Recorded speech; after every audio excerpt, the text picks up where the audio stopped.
Découvrez un designer franco-suisse qui fait un tabac en Asie, Jean-Luc Amsler. Ce designer hors norme nous emmène dans son univers mode pendant la Fashion Week 2010.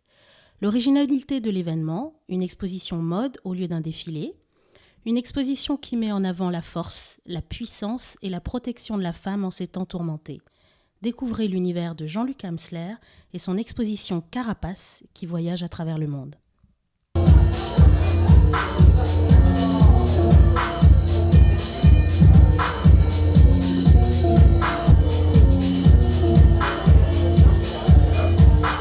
C'est pas une collection, en réalité, c'est une expression plutôt artistique qui me tient à cœur depuis pas mal de temps parce que c'est un petit regard sociologique un peu sur ce qui se passe autour de nous. Donc, comme on le sait, malheureusement, il y a quand même pas mal de petites agressivités dans notre société qui ne sont pas très sympathiques. Et donc, la carapace est là, donc qui est quand même c'est dédié aux femmes en réalité. Hein.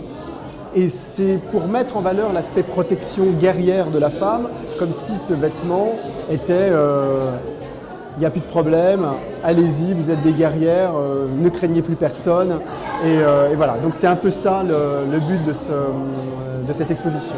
En réalité, je fais beaucoup de sacs de maroquinerie en Asie, en Corée et en Chine, et ça marche vraiment bien.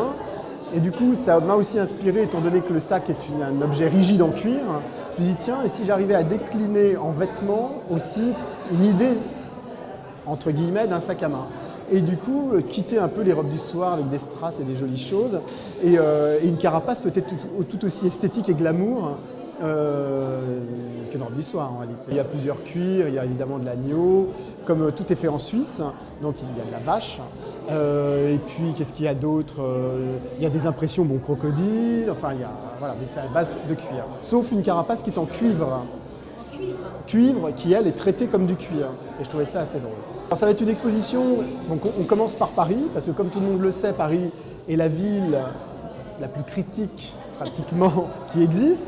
Donc moi je voulais un peu me frotter à Paris aussi, par rapport aussi à mon statut de designer de mode, voir ce qu'en pensent un peu les professionnels, disons la faune parisienne. Et ensuite dans un mois on la présente à Genève, ensuite à Zurich, parce qu'en Suisse on est obligé de communiquer sur ces deux villes. Et on va faire certainement Istanbul, parce que pour moi c'est un peu la patrie du cuir, parce que les Turcs sont très très forts pour le cuir, et puis en plus j'ai aussi des fabricants là-bas, et on va finir par la Corée, par Séoul.